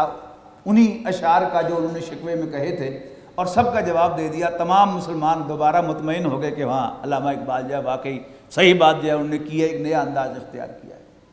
علامہ اقبال اس کے بعد پھر انہوں نے وہ ڈائریکٹ کہنا تو چھوڑ دیا، لیکن ایک بڑا خوبصورت انداز اختیار کیا کہ انہوں نے اپنی شاعری میں ابلیس کا کردار متعارف کروایا، اور ہر وہ بات کہ جو اپنی زبان سے کہنے میں رکاوٹ تھی اس کو ابلیس کی زبان سے کہلوا دیا، اور کیا کچھ کہلوایا۔ اس کا ایک شعر جو ہے آپ سن تو آپ کو اندازہ ہو جائے گا کہ ایک نظم ہے ان کی، ابلیس اور جبرائیل کا مکالمہ۔ تو اس میں ابلیس کہتا ہے جبرائیل سے، میں کھٹکتا ہوں دل یزداں میں کانٹے کی طرح، تو فقط اللہ اللہ اللہ۔ یعنی آج بھی ہمارے بہت سے لوگ جو ایسے کہتے ہیں او اسی سارے پاسے جانے ہیں، تانوں کی پتہ مولویاں نوں کہ باہر کی ہوتا ہے، اب باہر بھی کچھ دیکھا کرو، سینما بھی دیکھا کرو، ادھر بھی جایا کرو، ادھر بھی جایا کرو، تاکہ تمہیں پتہ لگے دنیا کی ہو رہے ہے، تاکہ تبلیغ چنگی طرح کرو۔ یہ سب شیطان کے دھوکے ہیں۔ لیکن بہرحال علامہ اقبال نے وہ کردار انٹروڈیوس کیا، اور 1936 میں وہ نظم لکھی، 38 میں علامہ کا انتقال ہوا، وہ ہے ابلیس کی مجلس شورا۔ محترم ڈاکٹر اسرار احمد صاحب رحمہ اللہ اس نظم کو علامہ اقبال کا امت مسلمہ کے نام آخری پیغام قرار دیتے تھے۔ اس میں کیا ہے کہ ابلیس اپنی مجلس شورا اس نے بلا رکھی ہے، اور اس میں 5 مشیر ہیں اس کے بیٹھے ہوئے، دائیں بائیں آپ کو معلوم ہے کہ ہمیشہ اسٹیبلشمنٹ کے لوگ ہوتے ہیں، دائیں طرف جنرل سیکریٹری ہوگا تو بائیں طرف وائس پریزیڈنٹ ہوگا، تو ہمیشہ جو بھی اسٹیبلشمنٹ کے لوگ ہوتے ہیں کسی ادارے کے، وہ سب اچھا رپورٹ دیتے ہیں کہ ہم نے یہ کر دیا، یہ کر دیا، یہ کر دیا، یہ کر دیا، اور جو الیکٹڈ ممبرز ہوتے ہیں شورا کے، وہ اعتراضات کرتے ہیں، خواہ کیا تم نے یہ غلطی کر دی، یہ کر دیا، وہ کر دیا۔ بالکل وہی انداز ہے کہ جو پہلا مشیر ہے وہ کہتا ہے کہ ہم نے جاگیرداری نظام کے ذریعے سے ملوکیت کو پکا کر دیا ہے، اور لہٰذا اب کوئی خطرہ ہمیں نہیں ہے، ہمارے نظام کو، ہمارا نظام بڑا مضبوط ہے۔ دوسرا مشیر اس پر اعتراض کرتا ہے، پاگل نو بتا، اب بادشاہت ہے کہاں، اب تو جمہوریت آ گئی ہے۔ اب پہلا مشیر اس کو واپس پلٹ کے جواب دیتا ہے، ہوں مگر میری جہاں بینی بتاتی ہے مجھے، جو ملوکیت کا ایک پردہ ہو، اس سے کیا خطر، ہم نے خود شاہی کو پہنایا ہے جمہوری لباس، جب ذرا آدم ہوا ہے خود شناس و خود نگر۔ اب اس میں پھر تیسرا مشیر آتا ہے تو کہتا ہے اچھا چلو تیری گل مان لئی، لیکن ہے مگر کیا اس یہودی کی شرارت کا جواب۔ یہ کارل مارکس کی طرف اشارہ ہے، اور اس کو بڑے خوبصورت الفاظ میں علامہ اقبال نے ٹریبیوٹ پیش کیا ہے، وہ یہودی فتنہ گر و روح مصدق کا بروز، ہر قبا ہونے کو ہے اس کے جنوں سے تار تار، اور نیز پیغمبر ولیکن در بغل دارت کتاب، کہ اس نے پیغمبری کا دعویٰ تو نہیں کیا، لیکن جس طرح کوئی پیغمبر بغل میں کتاب لے کے آتا ہے، وہ بھی اپنی بغل میں داس کیپٹل نامی کتاب لے کے آیا تھا، اور اس نے دنیا میں ایک انقلاب برپا کیا ہے۔ چوتھا مشیر اس کو فردر سپورٹ کرتا ہے اور کہتا ہے کہ ہاں اس نے بہت کام خراب کر دیا ہے، لیکن ہمارا جواب بھی تو دیکھو نا، کہ ہم نے بھی دوبارہ ملوکیت کو رواج دیا ہے، میسولونی کا ذکر کیا ہے کہ وہ کیسا زبردست ہے، بادشاہت بھی ہے اور یہ بھی ہے اور وہ بھی ہے۔ پانچواں مشیر جو ہے وہ پھر یعنی گھوم کر وائس پریزیڈنٹ آ گیا، اور وہ ابلیس کو مخاطب ہو کے کہتا ہے کہ ہاں یہ جو سارے مسائل آئے ہیں یہ واقعی مسائل بڑے گھمبیر ہیں، لیکن جب تک آپ کی سرپرستی ہمیں حاصل ہے ہمیں فکر کی کوئی ضرورت نہیں ہے، اس لیے کہ جب بھی کوئی کرائسس آئے، جب بھی کوئی مشکل آئی تو آپ نے اس مشکل کو چٹکیوں میں حل کر دیا۔ اور اس کے بعد پھر جو آخری خطبہ دیتا ہے ابلیس، وہ بڑا زبردست ہے۔ اس کے بھی دو حصے ہیں۔ پہلے حصے میں علامہ اقبال نے اسلام کی تعریف کروائی ہے ابلیس کی زبان سے، کہ سب سے پہلا تو کہتے ہیں کہ تمہیں خطرہ ہے کمیونزم سے، مصداقیت سے، لیکن مجھے اصل خطرہ اسلام سے ہے، کہ ہے خطر مجھ کو اگر کوئی تو اس امت سے ہے جس کی خاکستر میں ہے اب تک شرارے آرزو، خال خال اس قوم میں اب تک نظر آتے ہیں وہ، کرتے ہیں اشک سحر گاہی سے جو ظالم وضو، جانتا ہے جس پہ روشن باطن ایام ہے، مصداقیت فتنہ ہی فردہ نہیں اسلام ہے۔ اور دیکھیے کیا کمال ہے علامہ اقبال کی ویژن کا، کہ روس کو مارا امریکہ نے مسلمانوں کے ذریعے سے، فتح حاصل کر لی روس پر، لیکن اندر سے برآمد کیا ہو گیا، امریکہ کا اور ویسٹ کا اصل دشمن یعنی مسلمان، جس کی پیش گوئی علامہ اقبال نے 30 سال 40 سال پہلے کر دی تھی کہ ہے خطر مجھ کو اگر کوئی تو اس امت سے ہے جس کی خاکستر میں ہے اب تک شرار آرزو۔ تو پہلے یہ ہے جس میں بنیاد ہے، پھر دوسرے حصے میں اسلام کی تعریف ہے، اور پھر اس کے خطبے کے تیسرے حصے میں انسٹرکشن ہے۔ اچھا، اب وہی جو سلسلہ چل رہا تھا کہ خلافت زمیں بوس ہو گئی سن 1924 میں، اور دنیا کے مختلف علاقوں میں تحریکیں چلنی شروع ہوئیں، یہاں جماعت اسلامی آئی، اور ادھر مصر کے اندر الاخوان المسلمون آئی، تقریباً ایک ہی فکر کی جماعتیں اور ایک ہی وقت میں دونوں اٹھی۔ انڈونیشیا میں آپ کو مجسومی پارٹی مل جائے گی، ایران میں فدائین مل جائیں گے ایک ہی کام کرتے ہوئے۔ لیکن بہرحال دوسری جنگ عظیم جس کی پیش گوئی جو ہے وہ علامہ اقبال نے اسی نظم میں کی ہے کہ اب خون گرم ہو رہا ہے اور جنگ ہونے والی ہے، وہ ہوئی، اور اس کے بعد انگریز کمزور ہو گیا۔ اب بہرحال اس نے اب ملکوں کو آزاد کرنا شروع کیا اور ان کے حوالے کرنا شروع کیا عوام کے۔ اب آ رہا تھا دور جمہوریت کا۔ اب کیا ہوا، ہندوستان میں بھی کانگریس بنی، آل انڈیا کانگریس بنی، کہ جو سیاسی جماعت تھی، مطلب کیا تھا کہ ہم نے انگریز سے حکومت لینی ہے لیکن متحدہ ہندوستان کے ساتھ۔ اس میں سن 1930 میں علامہ اقبال جب وہ مسلم لیگ کے صدر تھے تو انہوں نے الہ آباد میں مسلم لیگ کا اجلاس ہوا، تو اس میں انہوں نے صدارتی خطبہ ارشاد فرمایا، اور اس میں انہوں نے کہا کہ یہ تقدیر کا فیصلہ ہے، اٹس اے ڈیسٹنی، کہ ان دا نارتھ ویسٹ آف انڈیا، یعنی ہندوستان کے شمال مغرب میں ایک اسلامی ریاست وجود میں آئے گی، اور اس کے ذریعے سے ہمیں موقع ملے گا کہ دور ملوکیت میں اسلام کے رخ روشن پر جو سیاہ داغ پڑ گئے تھے ہم انہیں دھو کر اسلام کا روشن چہرہ دنیا کو دکھا سکیں۔ اور پھر ساتھ ہی کیا کیا انہوں نے، یعنی جناح صاحب جو تھے یہ بھی کانگریس میں شامل ہوئے اور کانگریس کے ساتھ کام کیا، لیکن ہندوؤں کے متعصبانہ رویے سے مایوس ہو کر وہ انگلستان چلے گئے تھے اور وہاں پریکٹس شروع کر دی تھی۔ اور علامہ اقبال نے وہ کام کیا کہ جو آج بلیو کرنا مشکل ہے، یعنی ہماری کوئی بھی پارٹی ہو اس میں ادھر ادھر الیکشن کی باتیں ہوتی ہیں، لیکن جو صدارت کی کرسی پر بیٹھا ہوتا ہے وہ کبھی نہیں چھوڑتا۔ علامہ اقبال مسلم لیگ کے صدر تھے، انہوں نے اب ایک تو تجویز پیش کی پاکستان کی، دوسرا انہوں نے کیا کیا کہ انہوں نے اس کے لیے سمجھا کہ اب اس تحریک کو چلانے کے لیے کون آدمی موضوع ہے، تو انہیں جناح صاحب موضوع نظر آئے اور انہوں نے انہیں خط لکھا کہ آپ کی قوم کو آپ کی ضرورت ہے، اور پھر اپنی کرسی خالی کی صدارت کی، انہیں صدارت کی کرسی پر بٹھایا، اور پھر ان کے ایک ادنا کارکن کی حیثیت سے، پنجاب کے صدر کی حیثیت سے ان کے ماتحت کام کیا۔ ایسے نہیں بنا پاکستان، قربانیوں سے بنا ہے، خلوص سے بنا ہے، اخلاص سے بنا ہے، قربانی سے بنا ہے۔ تو بہرحال وہ تحریک چلی اور اس کے نتیجے میں پاکستان وجود میں آیا۔ اب جو پاکستان کے مخالف ہیں یا اسلام کے مخالف ہیں یا سیکولر ذہن رکھتے ہیں، یا جیسے کچھ لوگ کہتے ہیں کہ وہ بکاؤ لوگ ہیں، میں نہیں کہتا لیکن دلیل کے بنیاد پر بات کی جا سکتی ہے، وہ یہ کہتے ہیں کہ پاکستان جو ہے یہ صرف معاشی بنیادوں پر بنا تھا۔ جیسے میں نے ابھی عرض کیا کہ جو بھی عام مسلمان تھا ہندو کے ساتھ، جس کو واسطہ پڑتا تھا، اس کو پتا تھا کہ مسلمان کو ہندو جینے نہیں دے گا، ٹھیک ہے۔ اگر تحریک پاکستان کا جائزہ لیا جائے کہ تحریک پاکستان اسلام کی بنیاد پر تھی یا معاشی بنیاد پر تھی، تو آپ کو 3 سطحیں نظر آئیں گی۔ یعنی پہلی تو اوپر کی سطح ہے، یعنی ندی نالوں میں، دریاؤں میں جو پانی بہہ رہا ہے، اس کو جب آپ دیکھتے ہیں یہ پانی، زمین کے اوپر والا پانی، تو اس پر آپ کو نظر آئے گا کہ اسلام کا مطلب کیا،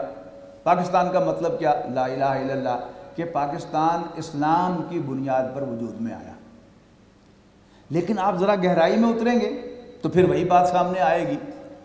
یعنی جہاں تک قائد اعظم اور علامہ اقبال کا تعلق ہے، وہ تو اس کو ایک اسلامی ملک دیکھنا چاہتے تھے۔ پاکستان بننے سے پہلے قائد اعظم کی 101 تقاریر آن ریکارڈ ہیں کہ جس میں انہوں نے کہا ہے کہ ہمارا آئین پہلے سے طے شدہ ہے، ہمارا قانون 1400 سال پہلے سے بنا ہوا ہے، قرآن مجید ہمارا آئین ہے۔ اور 14 تقاریر ان کی پاکستان بننے کے بعد ہیں جس میں واضح طور پر انہوں نے یہ فرمایا ہے کہ اس ملک کا آئین قرآن ہے اور یہ ایک اسلامی ملک ہے، اور میں دیکھوں گا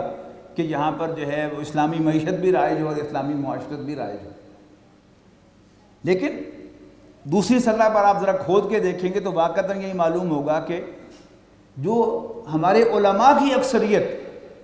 اس نے تحریک پاکستان میں حصہ نہیں لیا۔ اس کی وجہ میں آپ کو بتا چکا ہوں کہ ان کو اندازہ نہیں تھا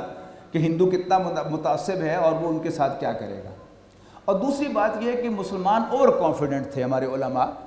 کہ ہم نے پہلے بھی حکومت کیا ہندوستان پر، پہلے ہم انگریز سے مل کر جان چھڑا لیں اور پھر ہندوؤں سے ہم نبٹ لیں گے۔ لیکن بہرحال وہ لوگ کہ جو فیلڈ کے اندر تھے انہیں معلوم تھا کہ ہندو سے نبٹنا اتنا آسان نہیں ہے، لہذا انہوں نے تحریک مسلم لیگ کے ساتھ دیا۔ اب مزید کھودیں، جیسے 3 سطحیں ہوتی ہیں کہ آپ جو ہیں وہ اوپر کا پانی ہے، پھر آپ ایک خاص گہرائی پہ جا کے پانی جو ہے وہ پمپ سے نکالتے ہیں، پھر اس سے بھی گہرا پانی ہوتا ہے جو ٹیوب ویل کا پانی ہوتا ہے، جو 200 250 300 فٹ کی گہرائی سے آپ کو ملتا ہے۔ اس کو جب آپ کھودیں گے تو پھر آپ یہ نتیجہ نکالیں گے کہ وہ جو تفریق تھی ہندو اور مسلمان کی، یہ کس کی بنیاد پر تھی؟ یہ پھر مذہب کی بنیاد پر تھی۔ اور میں نے ابتدا میں اشارہ کیا تھا کہ جو بھی مسلمان ہوا صوفیاء کرام کے ہاتھ پر، اس نے پھر اسلام سے اپنی وابستگی جو ہے اس کو مضبوطی سے پکڑے رکھا۔ پھر یہ نہیں سمجھا انہوں نے کہ نہیں ہماری عافیت جو ہے وہ ہندوؤں دوبارہ ہندو ہو جانے میں ہے، میجورٹی ہندوؤں کی ہے، تو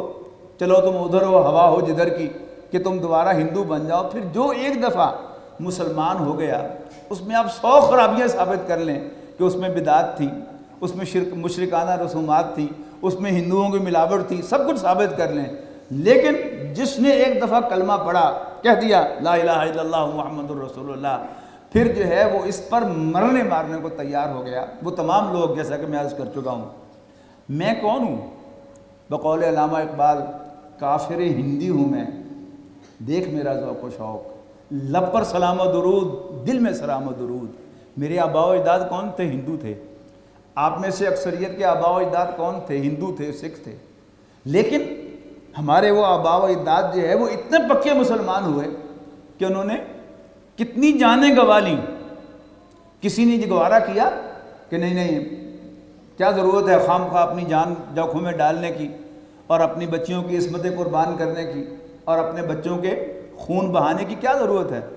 ہم ہندو ہی تھے، دوبارہ ہم اپنے ہندو مت میں واپس آ جاتے ہیں تو عافیت کے ساتھ اپنے گھروں میں رہتے ہیں، اپنے کاروبار جو ہے ان پر بیٹھتے ہیں، اپنے کھیتوں میں ہل چلاتے ہیں. کسی مسلمان نے ایسا کیا؟ یعنی صوفیاء کرام کی اس محنت سے جو اسلام دلوں میں گیا، اور اسلام ظاہر بات ہے کہ جہاں لا الہ الا اللہ ہے اس کے ساتھ محمد الرسول اللہ بھی ہے صلی اللہ علیہ وسلم. اور بلکہ آپ غور سے دیکھیں گے تو مسلمان کے دل میں اس معاملے میں کوتاہی آپ کو نظر آ جائے گی کہ وہ مشرکانہ رسومات میں پڑ گیا اور اس نے جو ہے بدعات میں حصہ لیا. لیکن جہاں تک رسول اللہ صلی اللہ علیہ وسلم کی محبت کا تعلق ہے اس میں کوئی مسلمان دوسرے مسلمان سے پیچھے نہیں تھا. ابھی حال ہی میں شاید آپ کے سامنے بھی آیا ہو سوشل میڈیا پر وہ ایک تذکرہ کہ ایک مسلمان جرمنی میں کسی ریسٹورنٹ پہ بیٹھا کافی پی رہا تھا تو اس کے ساتھ والی ٹیبل پر بھی ایک داڑھی والا آدمی بیٹھا ہوا تھا. تو اس نے اس سے پوچھا کہ آپ مسلمان ہیں؟ اس نے کہا نہیں، میں ایک یہودی ربائی ہوں. جیسے ہمارا مولوی ہوتا ہے، یہودیوں کا ربائی ہوتا ہے، ربی. تو میں ربائی ہوں اور میں پی ایچ ڈی کر رہا ہوں یہاں پر مسلمانوں کے بارے میں. تو اس نے پوچھا کہ کیا ٹاپک کیا ہے تمہارا، کہ جو اسلام کے اندر جو دہشت گردی ہے اس کا سدباب کیسے کیا جائے. اس نے کہا تمہاری فائنڈنگز کیا ہیں، تمہارا کنکلوژن کیا ہے؟ انہوں نے کہا جی میری فائنڈنگز یہ ہیں کہ جب تک رسول اللہ صلی اللہ علیہ وسلم کی محبت مسلمان کے دل سے نہیں نکلتی اس وقت ہم مسلمان پر قابو نہیں پا سکتے. اگر ہم نے رسول اللہ صلی اللہ علیہ وسلم کی محبت کو دل میں سے نکال لیا مسلمان کے تو پھر مسلمان جو ہے ہمارے لیے تلنے والا ہے، ہم اس کے ساتھ کچھ بھی کر سکتے ہیں. اور کیسے میں سلام پیش کروں علامہ اقبال کو. یہ بات علامہ اقبال نے آج سے 100 سال پہلے کہہ دی کہ یہ فاقہ کش کے موت سے ڈرتا نہیں ذرا، روح محمد اس کے بدن سے نکال دو صلی اللہ علیہ وسلم. یعنی جب وہ گئے انگلستان گئے اور وہاں انہوں نے مشاہدہ کیا کہ ویسٹ کی سوچ کیا ہے، ہمارا دشمن جو ہے اس کی سوچ کیا ہے وہ، اور ہم سے وہ کیسے نپٹنا چاہتا ہے، اس کا خلاصہ انہوں نے اس شعر میں نکال کے رکھ دیا. یہ فاقہ کش کے موت سے ڈرتا نہیں ذرا، روح محمد اس کے بدن سے نکال دو صلی اللہ علیہ وسلم. تو رسول اللہ صلی اللہ علیہ وسلم پر ایمان. آج بھی وہ ساری کوششیں ہو رہی ہیں. آپ ڈائریکٹلی انڈائریکٹلی اگر آپ دیکھیں گے کہ ہمارے جتنے بھی دانشور ہیں، اب ظاہر ہے کہ وہ جو لکیر ہے کہ وہ اسلام میں سے واپس کفر میں چلے جائیں اتنی ہمت ان میں نہیں ہے، لیکن اسلام کے خلاف ان کے اندر دشمنی بھی ہے. وہ ساری کی ساری ان کی کوشش کیا ہوتی ہے، انہیں پتہ ہے کہ اگر میں رسول اللہ صلی اللہ علیہ وسلم کے خلاف کچھ لکھوں گا تو میری گردن اڑا دی جائے گی، مجھے کوئی نہ کوئی آدمی قتل کر دے گا. لیکن اب وہ کیا کرتا ہے، حضور صلی اللہ علیہ وسلم کی بظاہر تعریفیں کرتا ہے، بڑے سچے، بڑے دیانتدار، بڑے خوش اخلاق، بڑے اچھے سپہ سالار، بڑے اچھے والد، بڑے اچھے شوہر. یہ سب کیا ہیں؟ یہ دھوکہ دینے کے لیے کہ میں رسول اللہ صلی اللہ علیہ وسلم کے ساتھ بہت محبت رکھتا ہوں. لیکن یہ اقرار کرنے سے وہ کترائے گا کہ حضرت محمد صلی اللہ علیہ وسلم اللہ کے رسول تھے. پاکستان بن گیا اور قائد اعظم نے ان کی جو پاکستان بننے کی بات کی تقاریر ہیں، جیسا کہ میں عرض کر چکا ہوں، انہوں نے محمد اسد صاحب کو بلایا اور یہاں پر انہوں نے جو ایک ریسرچ انسٹیٹیوٹ بنایا تھا کراچی میں، اس میں انہوں نے ان کو بٹھایا کہ یہاں پر جو معاشی تعلیمات ہیں ان کو اسلامی بناؤ. قائد اعظم جو ہے ان کو بہت کم موقع ملا اور صرف 13 ماہ زندہ رہے پاکستان بننے کے بعد. 14 اگست کو پاکستان وجود میں آیا اور اگلے سال سن 1948 میں 11 ستمبر کو ان کا انتقال ہو گیا. اب اس کے بعد باقی جو لوگ تھے ان کے اندر وہ دلچسپی اسلام کے ساتھ نہیں تھی. مسلم لیگ کی قیادت کے اندر بھی وہ دلچسپی نہیں تھی. علامہ اقبال کا پہلے انتقال ہو گیا تھا، لہذا وہ سب کام اب ہاف ہارٹیڈلی ہونے شروع ہوئے. اور محمد اسد صاحب جو ہے وہ بھی مایوس ہو کر یعنی چلے گئے، یہاں پر میرے لیے کوئی کام نہیں ہے تو پھر میں یہاں کر بیٹھ کر کیا کروں گا. اور اس کے بعد پھر ادارے بنا دیے گئے مختلف کہ جی بس اسلام پر ریسرچ ہو رہی ہے، لیکن پیش رفت جو ہے وہ بالکل اس کے اندر نہیں تھی. اس کے بعد پھر کیا ہوا، پہلے ایک اسلامی مشاورتی کونسل بنائی گئی کہ وہ سفارشات پیش کرے گی اسلامائزیشن کے لیے۔ اس کے بعد جنرل ضیاء الحق آئے تو ان کے جو بھی آپ مقاصد سمجھیں کہ وہ اپنی کرسی کو طول دینا چاہتے تھے، لیکن بہرحال اسلام کے لیے انہوں نے کچھ کام کیے، اور وہ کام جو ہے ابھی تک جو ہے وہ پاؤں کی بیڑی بنے ہوئے ہیں۔ یہ 62-63 جو ہے اس میں وہ صادق اور امین کی شرط جو ہے وہ انہوں نے اس کا اضافہ کیا تھا۔ پھر یہ کہ بہرحال حدود آرڈیننس وہ لے کے آئے، تو اسی طرح انہوں نے اسلامی مشاورتی کونسل کو درجہ دے دیا اسلامی مشاورتی کونسل کا، اسلامی مشاورتی نہیں، اسلامک آئیڈیالوجی کونسل کا، اور اس 8ویں ترمیم کے اندر یہ طے کر دیا کہ اس کی یہ تمام جو بھی قوانین ہیں ملک کے ان کا جائزہ لیتی رہے گی مسلسل، اور اس کی سفارشات پیش کرتی ہے، اس میں یہ چیز غیر اسلامی ہے، یہ غیر اسلامی ہے، یہ غیر اسلامی ہے، اس کو ایسے اسلامائز کیا جا سکتا ہے، اس کو ایسے کیا جا سکتا ہے، اور اس کی سفارشات لازماً اسمبلی میں پیش ہوں گی۔ اور ڈاکٹر تفضیل الرحمان رحمہ اللہ نے بڑی خوبصورت اس کی تصویر کشی کی کہ وہ سفارشات کیسے پیش ہوتی ہیں، کہ جس دن ایجنڈے میں اسلامی آئیڈیالوجی کونسل کی سفارشات پیش ہونی ہوتی ہیں تو تمام ممبرز کے ڈیسک کے اوپر وہ بنڈل کے بنڈل جو ہیں ان سفارشات کے رکھ دیے جاتے ہیں، اور ایجنڈا آئٹم آتا ہے اسپیکر کی طرف سے کہ جی next presentation of the report of the Islamic ideology council, اور وہ اسپیکر کے نیچے جو 3 آدمی بیٹھے ہوتے ہیں نا، انہی میں سیکریٹری ہوتا ہے اسمبلی کا، وہ کہتا ہے پریزنٹڈ، پیش کر دی گئی، نیکسٹ، بس یہ پریزنٹ ہو گئی رپورٹ، اور شاید اکثر ممبران جو ہوں گے وہ بنڈل گھر بھی اٹھا کے لے کے نہیں جاتے ہوں گے کہ پڑھنے کے لیے، وہ وہیں پر پڑے رہتے ہوں گے اور وہاں سے وہ ردی کی ٹوکری میں چلے جاتے ہوں گے۔ یہ ہے اسلامائزیشن کا عمل جو ہو رہا ہے۔ پھر جنرل ضیاء الحق کے اسی 8ویں ترمیم کے اندر شریعت کوڈ بنے، شریعت کوڈ، پھر فیڈرل شریعت کوڈ، اور اس کے بعد پھر سپریم کورٹ کا ایپیلنٹ شریعت بینچ بنا۔ تو اس میں یہی کیا گیا کہ کوئی بھی شہری ملک کا وہ کسی مفتی کے فتوے کے ساتھ کہ فلاں چیز جو ہے یہ ہمارے فلاں قانون میں دستور میں غیر اسلامی ہے، وہ اسلامی وہ جو شریعت کورٹ ہے اس کا دروازہ کھٹکھٹا سکتا ہے۔ لیکن بدقسمتی سے ان کے مشیر جو ہے وہ بھی سارے یہی لوگ تھے، سیکولر مائنڈڈ لوگ۔ 2 بیڑیاں پہنا دی گئیں شریعت کورٹس کے پاؤں میں، اور 2 ہتھکڑیاں لگا دی گئیں۔ پہلی بات تو یہ کی گئی کہ آئین جو ہے اس کو تحفظ حاصل ہوگا، اور جو پروسیجرل لاز ہیں ان میں شریعت کورٹ کو دخل نہیں دے سکے گا۔ بروہی صاحب تھے اس وقت سب سے بڑے ان کے مشیر، ظاہر ہے وہ بھی ایک قانون دان تھے، تو انہوں نے یہ پٹی انہیں پڑھائی کہ اس سے ایک دم خلا پیدا ہو جائے گا، لہذا ان کو نہ چھیڑا جائے۔ دوسرا انہوں نے یہ کیا کہ اسلامی جو شریعت کورٹ ہیں وہ مالی معاملات کی بھی کوئی پٹیشن جو ہے اس کو انٹرٹین نہیں کریں گے، اپیل جو ہے اس کو نہیں لیں گے 10 سال تک، اور جو آئلی قوانین ہیں ان کو تو چھیڑ ہی نہیں سکیں گے۔ جو ہی 10 سال مکمل ہوئے تو فوراً شریعت کورٹ کے اندر بینک کے بارے میں پٹیشن دائر ہو گئی کہ یہ بینک کا جو سود ہے یہ ربا کے ہیڈنگ میں آتا ہے، اور ڈاکٹر تفضیل الرحمان مرحوم ہی اس وقت وہ چیف جسٹس تھے شریعت کورٹ کے، تو انہوں نے فوراً اس کو تمام ہیرنگ کرنے کے بعد ایک مفصل فیصلہ دے دیا کہ بینک کا جو سود ہے یہ بھی ربا کے ہیڈنگ میں آتا ہے۔ اس کے بعد پھر اپیل کی گئی حکومت کی طرف سے ایپیلنٹ شریعت کورٹ میں، شریعت بینچ میں، تو اس میں بھی ظاہر ہے دوبارہ پھر وہ ریجیکٹ ہو گئی اپیل، اور پھر اس کے بعد ایپیلنٹ جو شریعت سپریم کورٹ کا جو ایپیلنٹ بینچ ہے اس کے اندر حکومت نے اپیل کر دی، یو بی ایل سے بھی اپیل کرا دی اور ایم سی بی سے بھی اپیل کرا دی، اور اس بینچ کو توڑ دیا۔ یعنی اس میں بھی کیا ہوا کہ جی انہوں نے کہا کہ جی 1 سال کی مہلت ہمیں دی جائے، 1 سال مکمل ہوا تو انہوں نے کہا جی اور مہلت دی جائے، اور اس کے بعد پھر انہی ہیرا پھیریوں کے اندر اس بینچ کو توڑ دیا۔ اور پھر جنرل پرویز مشرف نے مفتی تقی عثمانی صاحب کو اس میں سے نکال دیا،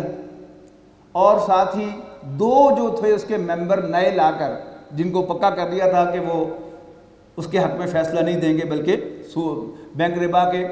فیور میں فیصلہ دیں گے، ان کو لا کر فٹافٹ ان سے فیصلہ جو ہے وہ کروا کر، اور فیصلہ بھی کیا کیا، یعنی وہ تمام سوالات کی جو پہلے ڈسکس ہو چکے تھے شریعت کورٹ کے اندر اور ایپیلنٹ شریعت کورٹ کے اندر، فیڈرل شریعت کورٹ کے اندر، وہ تمام سوالات جو ہے وہ دوبارہ لا کر اور پھر اس کو واپس جو ہے وہ شریعت بینچ کی طرف بھیج دیا کہ ان پر دوبارہ غور کیا جائے۔ اور اس کے بعد پھر تنظیم اسلامی کے امیر حافظ عاقب سعید صاحب جو ہیں، انہوں نے جس کو سرد خانے میں ڈالا ہوا تھا، وہ سپریم کورٹ میں گئے اور کوشش کی کہ یہ جو ہے یہ اس کو ایکسپیڈائٹ کیا جائے، جلدی سے سپریم کورٹ حکم دے ایپلنٹ شریعت بینچ کو کہ وہ اس کا جلدی فیصلہ کرے۔ اسی پر جو چیف جسٹس تھے، ہمارے نام بھول گیا ان کا، انہوں نے کہا تھا کہ ہم اس کام کے لیے بیٹھے ہوئے ہیں، یہ اللہ خود ان سے پوچھ لے گا۔ اس کے بعد پھر تنظیم اسلامی نے ایک زوردار تحریک بھی چلائی تھی کہ اگر یہی کام کرنا ہے پھر کورٹ ختم کر دو، جو قاتل ہیں ان کو سزا کیوں دیتی ہے سپریم کورٹ، خود ہی اللہ تعالیٰ ان سے پوچھ لے گا۔ تو یہ کورٹ جو ہے وہ کس لیے بنے ہوئے ہیں؟ بہرحال یہ تھا وہ کام کہ جو اسلام کے بارے میں ہوا ہے، اور اب بھی سر توڑ کوشش یہی ہے کہ جو جو لفظ اسلام کا ہے، یعنی کچھ چیزیں تو وہ ہیں کہ جو گلے کی ہڈی بنی ہوئی ہیں۔ سن 1948 میں مولانا شبیر عثمانی رحمہ اللہ کی کوششوں سے قرارداد مقاصد پاس ہو گئی تھی، اور قرارداد مقاصد کیا تھی کہ سوورن جو ہے وہ اللہ تعالیٰ ہے، اور اس ملک میں کوئی قانون سازی قرآن و سنت کے خلاف نہیں ہونی چاہیے۔ اب کیا کیا انہوں نے، کیا ہوا تھا، اس کو آئین کا پریمبل بنایا ہوا تھا، اس کے دیباچے کے طور پر تھا، آپریٹو کلاز نہیں تھی۔ 8ویں ترمیم کے ذریعے جنرل ضیاء الحق نے اس کو آپریٹو کلاز بنا دیا۔ اب یہ بھی اب گلے کی ہڈی ہے جو پھنسی ہوئی ہے سیکولر لوگوں کے گلے میں، کہ اس کو بہرحال انکار بھی نہیں کر سکتے اس کا، لیکن نگل بھی اس کو نہیں سکتے۔ اس کے بعد کیا ہوا، ایک سٹیپ یہ ہوا کہ ایک کیس جو ہے جسٹس نصیب حسن شاہ، جب وہ چیف جسٹس تھے، ان کے سامنے آیا تو انہوں نے اس پر فیصلہ دے دیا کہ ایک کیس یہ تھا کہ ایک طرف یہ لا ہے، یہ جو قرارداد مقاصد ہے، اور دوسری طرف جو ہے وہ فلاں لا ہے، یہ آپس میں ٹکراتے ہیں، تو ان میں کون سا جو ہے وہ اوپر ہوگا؟ تو جسٹس نسیم حسن شاہ صاحب نے فیصلہ دیا کہ آئین کی تمام کلازز جو ہے برابر ہیں، یعنی یہ جو کلاز ہے، ایک الف جو ہے کہ no legislation will be done repugnant to the Quran and the Sunnah, یہ فائق نہیں ہے، تمام کی تمام آئین کی کلازز جو ہیں وہ برابر ہیں، ایک دم سم جو اوپر گیا ہوا تھا پھر ایک سٹیپ نیچے آ گیا، اور پھر کرتے کرتے کیا کیا، یعنی شریعت کوڈ کے دائرہ کار سے آئینی قوانین باہر ہیں، اور پھر جنرل پرویز مشرف کے دور سے پھر ایک سلسلہ شروع ہوا، تحفظ نسواں بل آیا فیڈرل، اور اس کے بعد پھر پچھلے سال یا پچھلے سال اس سے پچھلے سال پنجاب گورنمنٹ جو ہے وہ اس کا ایک بل لے کے آئی۔ حالانکہ جو آئینی قوانین ایوب خان کے دور میں منظور ہوئے تھے، جن کے رائٹر جو لکھنے والے جو تھے وہ غلام احمد پرویز تھے، ان کے خلاف تمام جو ہمارے مسالک ہیں، شیعہ، سنی، اہل حدیث، دیوبندی، بریلوی، ان سب کا متفقہ یعنی ایک ورڈکٹ تھا، 22 علماء کے دستخط ہیں اس کے اوپر کہ یہ سارے کے سارے اسلام قوانین جو ہیں یہ غیر اسلامی ہیں، لیکن وہ ابھی تک چل رہے ہیں، لیکن ان کو چھیڑا نہیں جا سکتا، اور شریعت بینٹ میں بھی اس کی رسائی جو ہے وہ نہیں ہو سکتی، اور اس پر پھر مزید دور سے دور، مزید دور سے دور، مزید دور سے دور، یعنی جنرل ضیاء الحق جو ہے وہ 8ویں ترمیم نے لے کے آئے تھے حدود آرڈیننس۔ اب اس حدود آرڈیننس کے مقابلے میں یہ جو حقوق نسواں بل تھا یہ لایا گیا، پھر پنجاب میں اس سے بھی ایک سٹیپ اور آگے کیا گیا۔ اب یہ کشمکش جو ہے یہ چل رہی ہے، اور ہم میں سے ہر شخص جو ہے اس کو فیصلہ کرنا ہے کہ اس نے اپنا ووٹ کدھر ڈالنا ہے، اس نے اپنا وزن کدھر ڈالنا ہے، وہ سیکولر لوگوں کا ساتھ دے گا یا وہ اسلام کے نفاذ کے لیے یہاں پر کوشش کرے گا، جد و جہد کرے گا۔ جہاں تک ہماری سیاسی جماعتوں کا تعلق ہے، جو رجسٹرڈ سیاسی جماعتیں ہیں، جو پولیٹیکل پارٹیز ایکٹ کے تحت رجسٹر ہیں، جو الیکشن میں حصہ لیتی ہیں، ان میں تو آپ کو لے دے کر ایک جماعت اسلامی نظر آئے گی کہ جس کے آئین کے اندر یا جن کے منشور کے اندر، وہ منشور کے جو الیکشن پر لے کے آتے ہیں اس میں اسلام کا ذکر ہوتا ہے واضح طور پر، لیکن ان کا معاملہ بھی کیا ہے کہ جب وہ الیکشن کے لیے کھڑے ہو جاتے ہیں، اپنا آئین ان کا جو ہے دستور اور منشور ایک طرف رہ جاتا ہے، وہ ایک سیٹ پر جو ہے وہ ایک سیکولر جماعت کے ساتھ جو ہے وہ الحاق کر رہے ہوتے ہیں، اور دوسری سیٹ پر دوسرے کے ساتھ الحاق کر رہے ہوتے ہیں۔ جماعت اسلامی سرحد میں تحریک انصاف کی الائی ہے، اور وہ پنجاب کے اندر جو ہے وہ مخالف ہے، یعنی عجیب تماشا ہے، اس لیے کہ جب پولیٹیکل پارٹیز کا معاملہ ہوتا ہے تو وہ جب انسان پولیٹکس میں آئے، جب آپ ووٹ مانگنے کے لیے جائیں گے تو پھر آپ کو جو بھی ووٹ دینے والا ہے اس کا خیال رکھنا پڑے گا، اور جب آپ دین کی بات کرنے کے بعد مانگنے لگ جاتے ہیں تو ساری دین کی بات بھی صفر ہو جاتی ہے۔ کئی دفعہ آپ کا اپنا تجربہ ہوگا کہ بس میں یا ٹرین میں کوئی شخص سوار ہوا اور اس نے 5 منٹ بڑی خوبصورت گفتگو کی اور واقعی آپ کے دل کو ہلایا، اور اس کے بعد اس نے اپنا تھیلا کھولا اور کوئی چیز بیچنی شروع کر دی، تو فوراً ایک نفرت سی ہوتی ہے کہ یار یہ تماشا اس نے اپنی دکانداری کے لیے بنایا تھا، یا وہ پیسے مانگنا شروع کر دے تو ساری وہ بات صفر ہو جاتی ہے۔ تحریک کی ضرورت ہے، ایک ایسی اسلامی تحریک جس کا صرف اور صرف مقصد جو ہے وہ اسلام کا نفاذ ہو۔ وہ کیسے ہوگا؟ موجودہ حالات میں دور دور تک نظر نہیں آتا کہ اسلام الیکشن کے ذریعے سے آ سکتا ہے۔ اگر ممکن ہوتا تو جماعت اسلامی سے زیادہ مخلص کارکن آپ کو نہیں مل سکتے۔ وقت کم ہے، یعنی آپ کو ساہیوال میں مثالیں ملیں گی ایسی کہ جماعت اسلامی کے اس وقت جو کارکنان تھے ان میں سے بعض نے گزٹڈ جابز تھوڑی انگریز کی۔ مولانا مودودی نے جب یہ فتویٰ دیا کہ انگریز کی نوکری جو ہے وہ اس باطل نظام کو سپورٹ کرنے کے مترادف ہے، تو کئی لوگوں نے گزٹڈ جابز چھوڑ دی۔ ایسی ایسی مثالیں ہیں کہ ایک صاحب نے جو اس وقت ایگریکلچر آفیسر تھے، گزٹڈ جاب تھی پاکستان بننے سے پہلے، جاب چھوڑی اور پھر گاؤں سے دودھ لا کر شہر میں بیچا۔ میں جانتا ہوں ان کو، میری خالہ زاد بہن کے وہ سسر تھے، اللہ تعالیٰ ان کو غریق رحمت کرے۔ ایسی ایسی مثالیں۔ اور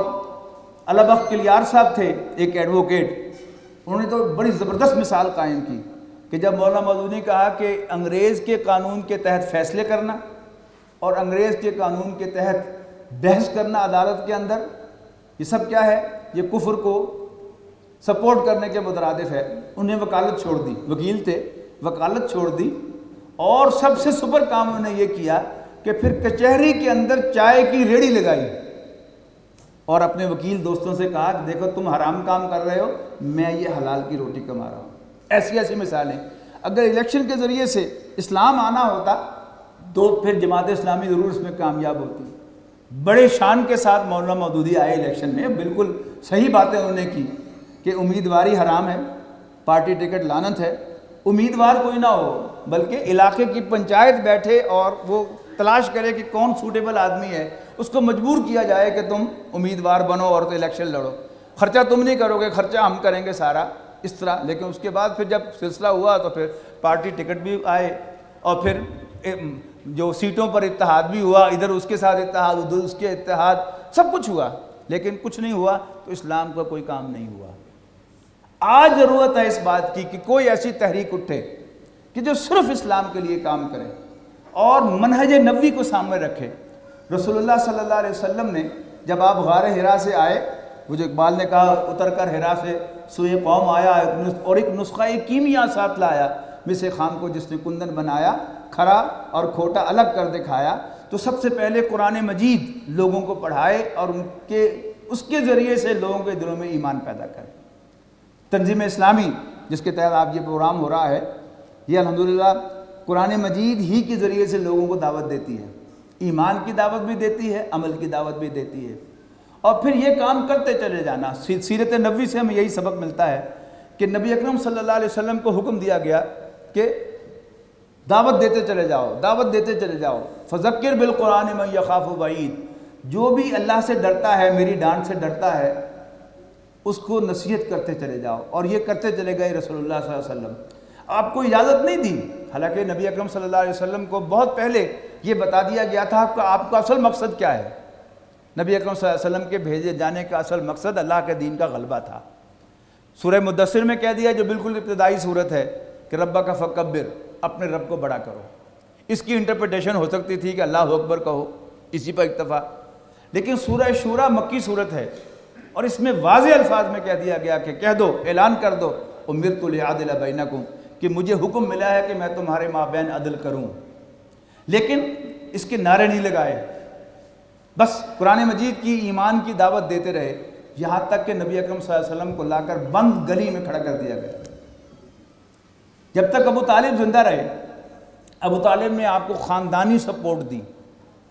خبردار ساڈا منڈا نے ہاتھ لایا تھا۔ آپ دیہات کے لوگ جو ہیں اس کو سمجھتے ہیں کہ خاندان کس چیز کا نام ہے، شہروں میں تو خاندان کا وجود ہی نہیں ہے، کہ گھر جو ہیں وہ بالکل طے شدہ ہوتے ہیں، رائیاں دے گھر، گجراں دے گھر، راجپوتاں دے گھر، رائیاں دے گھر،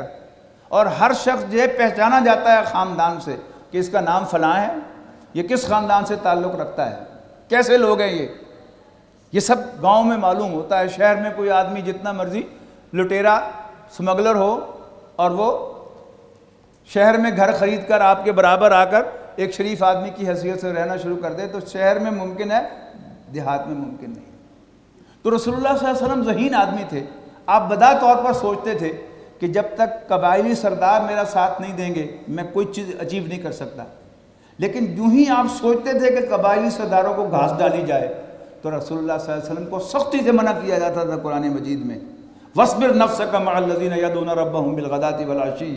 يُرِيدُونَ وَجْهَهُ وَلَا تَعْدُ عَيْنَاكَ عَنْهُمْ تُرِيدُ زِينَةَ الْحَيَاةِ الدُّنْيَا۔ قانے رہو، کنٹینٹ رہو اپنے انہی ساتھیوں کے ساتھ جو صبح و شام اللہ کو پکارتے ہیں، اپنے رب کو پکارتے ہیں، اسی کو راضی کرنا چاہتے ہیں، اپنی نظریں ان سے نہ پھیرنا۔ کیا تم بھی دنیا کے طالب ہو گئے؟ وَلَا تُطِعْ مَنْ أَغْفَلْنَا قَلْبَهُ عَنْ ذِكْرِنَا،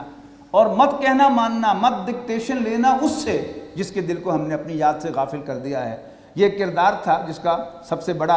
ولید بن مغیرہ تھا، خالد بن ولید کا والد رضی اللہ تعالیٰ عنہ۔ وہ بہت خطرناک کردار تھا،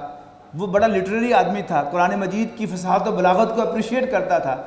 بہانے سے آ کر رسول اللہ صلی اللہ علیہ وسلم کی زبان مبارک سے قرآن مجید کی تلاوت سنتا تھا اور پھر حضور صلی اللہ علیہ وسلم کے پاس آ کے بیٹھتا تھا، مشورے دیتا تھا کہ یہ جو آپ کی سختی ہے نا، ریجیڈیٹی، یہ کچھ ہونے نہیں دے رہی، میں چاہتا ہوں کہ آپ کے اور قریش کے درمیان کچھ پیچ اپ ہو جائے، ذرا آپ نرمی اختیار کر لیں۔ مطلب کیا تھا کہ ذرا یعنی غور کیجئے، اس کی ایک مثال میں آپ کو دیتا ہوں۔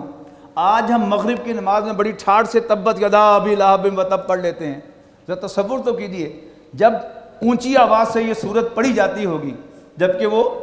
ابو لہب زندہ موجود ہے تو کیا قیامت آتی ہوگی وہاں پر۔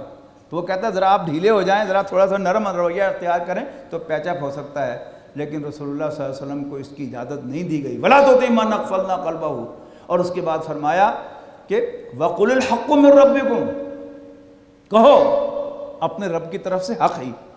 فَمَنْ شَاءَ فَلْيُؤْمِنْ وَمَنْ شَاءَ فَلْيَكْفُرْ، جس کا جی چاہے مان لے، جس کا جی چاہے انکار کر دے۔ جب انسان کا ایک آبجیکٹو بن جاتا ہے کہ میں نے اس کو خوش کرنا ہے اور پھر اس سے کوئی فائدہ لینا ہے تو پھر انسان کے اندر یہ ہمت اور طاقت نہیں رہتی کہ اس کی مخالفت کر سکے۔ آپ ایک ادارہ چلا رہے ہیں، آپ ادارے کے فنڈ کہاں سے آتے ہیں؟ سرمایہ داروں سے آتے ہیں۔ سامنے آپ کا ڈونر بیٹھا ہوا ہو اور وہ سودی کاروبار کر رہا ہو تو آپ کو ہمت ہوگی کبھی کہ آپ سود کو اس کی موجودگی میں کنڈیم کر سکیں؟ آپ نے اپنے لوگوں سے ووٹ لینا ہے، آپ میں ہمت ہوگی کہ آپ نے کل کو ووٹ بھی مانگنا ہے اور پھر آپ ان پر تنقید نہ کریں؟ ایسا نہیں ہو سکتا۔ اللہ تعالیٰ نکالتا ہے۔ یعنی جب ابو طالب کا انتقال ہوا اور اس کے بعد ابو لہب خاندان کا سربراہ بن گیا، اس نے آتے ہی 2 ہفتوں کے اندر رسول اللہ صلی اللہ علیہ وسلم کو خاندان بنو ہاشم سے نکال دیا۔ اب کیا تھا؟ اس قبائلی معاشرے میں آپ بغیر پناہ کے نہیں رہ سکتے تھے۔ آپ طائف گئے، پناہ نہیں ملی، وہاں سے کیا ہوا آپ کو معلوم ہے، اور آپ کی زبان پر وہ فریاد آئی، اور پھر وہ فریاد جب پہنچی عرشوں تک، پھر اس کا جواب کیا آیا کہ نبی اکرم صلی اللہ علیہ وسلم کو معراج کرائی اللہ تعالیٰ نے۔ یعنی میں کہا کرتا ہوں کہ اگر اللہ تعالیٰ مجھ سے مشورہ کرتا کہ معراج کب ہونی چاہیے تو میں کہتا کہ پہلی وحی کے لیے آپ کو اوپر بلایا جاتا، پنڈال سجتا، فرشتے بیٹھے ہوتے، آپ کا نام پکارا جاتا، آپ تشریف لے جاتے، اوپر کلیپنگ ہوتی اور آپ کو پہلی وحی پیش کی جاتی۔ لیکن اللہ تعالیٰ کو مجھ سے مشورہ کرنے کی کوئی ضرورت نہیں، وہ سب جانتا ہے اپنے کاموں کو۔ آج کیوں بلایا 11ویں سال نبوت کے؟ اس لیے کہ نبی اکرم صلی اللہ علیہ وسلم کی زبان پر وہ فریاد آئی تھی، اور آپ کو معلوم ہے کہ جب بچہ باہر سے پٹ کر روتا ہوا آئے اور اس کی ماں صرف اس کو گلے لگا لے یا کہہ دے میرا چاند، تو اس کے آنسو یہیں پر رک جاتے ہیں۔ تو نبی اکرم صلی اللہ علیہ وسلم کو بلایا اور کیا ہوا؟ یعنی اختلاف ہے کہ معراج 10 نبوی میں ہوا یا 11 نبوی میں۔ مولانا ادریس کاندھی رحمۃ اللہ علیہ نے اپنی کتاب سیرت مصطفیٰ میں وہ ساری روایات نقل کرنے کے بعد جو نتیجہ نکالا ہے وہ یہ کہ معراج 11 نبوی میں ہوئی۔ اور پھر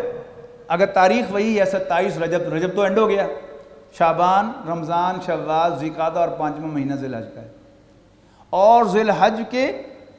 مہینے میں پہلے ہی 10 دنوں کے اندر اندر مدینے کے آئے ہوئے وہ افراد حضور صلی اللہ علیہ وسلم سے ملے رات کے اندھیرے میں،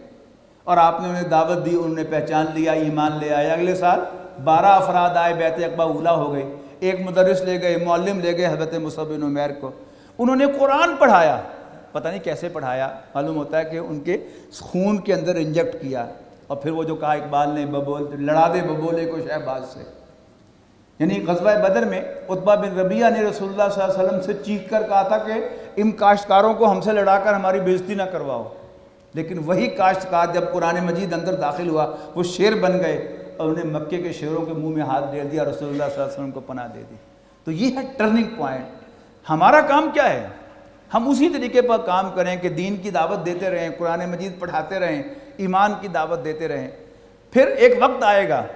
یعنی ہم نے لکھا تو یہ ہے، طریقہ کار جو ہمارا طے شدہ ہے وہ یہ ہے کہ اب جب ہمارے پاس ایسے لوگوں کی تعداد اتنی میسر آ جائے گی کہ ہم حکومت کا پہیہ جام کر سکیں، ایسے لوگوں کی جو اپنے اوپر اور اپنے گھر میں اسلام کو نافذ کر رہے ہوں اور اپنی معیشت کو حرام سے پاک کر چکے ہیں، تو پھر ہم ان کے ساتھ دھرنا دیں گے اسلام آباد میں۔ لیکن یاد رکھیے گا، ہمیں یہ بھی معلوم ہے کہ ہمارے دھرنے کی وہ پذیرائی نہیں ہوگی جو دوسرے لوگوں کے دھرنوں کی ہوتی رہی ہے اور کل کو بھی ہوگی۔ نواز شریف صاحب بھی دھرنا دینے والے ہیں، ان کی بھی پذیرائی ہوگی، لیکن ہمارے دھرنے سے پہلے وہ آئینی طور پر، قانونی طور پر بیان بھی ہو جائے گا۔ پھر اللہ تعالیٰ کیا راستہ نکالے گا وہ ہمارے امیر انشاءاللہ شورا سے مشورے کے بعد فیصلہ کریں گے، اور ہمیں یقین ہے قرآن مجید کے مطالعے سے کہ نبی اکرم صلی اللہ علیہ وسلم کا حکم ہے امیر کو کہ وہ مشورہ ضرور کرے، اور خلوص و اخلاص ہو اور مشورے کے بعد فیصلہ کیا جائے، وہ فیصلہ ہمیشہ صحیح فیصلہ ہوتا ہے، اللہ تعالیٰ کی طرف سے ہوگا۔ اور یہ بھی عجیب نہیں ہے کہ یہ کام ہمارے ہاتھوں نہ ہونا ہو، ہم اس کام کو ایک حد تک آگے بڑھائیں، پھر اللہ تعالیٰ ہمارے بعد کوئی اور جماعت جو ہے اس کو لے آئے، اس کے ذریعے سے پورا کرے، اس لیے کہ ہماری ذمہ داری اسلام کو قائم کرنا نہیں ہے، اس کے قائم کرنے کی جد و جہد ہے۔ اور ہمیں یقین ہونا چاہیے کہ جو آیات میں نے سنائی آپ کو 2 سورہ صف کی، کہ یریدون لیطفئوا نور اللہ بافواہہم، یہ چاہتے ہیں کہ وہ اللہ کے نور کو اپنی پھونکوں سے بجھا دیں، واللہ متم نورہ ولو کرہ الکافرون، جبکہ اللہ تعالیٰ اپنے نور کو مکمل کرنے والا ہے، خواہ یہ کافروں کو کتنا ہی برا لگے۔ هو الذی ارسل رسولہ بالہدی ودین الحق لیظہرہ علی الدین کلہ،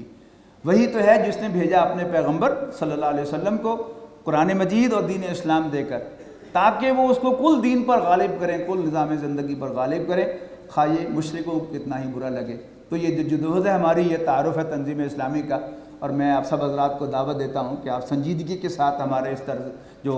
لاہ عمل ہے اس کو دیکھیں، اور اگر دل گواہی دے، پہلے تو یہ رکھیں کہ جو باتیں میں نے کہی ہیں یہ آپ کی ذمہ داری بحیثیت پاکستانی، بحیثیت مسلمان بنتی ہیں کہ اللہ کے دین کو غالب کرنے کی جدوجہد کی جائے۔ ہاں دل کہے کہ ہاں ہے ذمہ داری، پھر دیکھیے کہ پھر آپ نے کیسی پوری کرنی ہے، ہمارا لاہ عمل بھی دیکھیے اور ہمارے کارکنوں کو بھی دیکھیے۔ اگر دل گواہی دے کہ ہمارے اندر اخلاص بھی ہے اور ہم صحیح نہج پر کام کر رہے ہیں تو ہمارا ساتھ دیجیے۔ میں سب حضرات کا بہت شکر گزار ہوں کہ آپ نے انتہائی توجہ سے میری گفتگو سنی ہے۔ اللہ تعالی ہم سب کو صحیح راہ دکھائے اور اس پر چلنے کی توفیق دے۔ آخر دعوانا الحمدللہ رب العالمین۔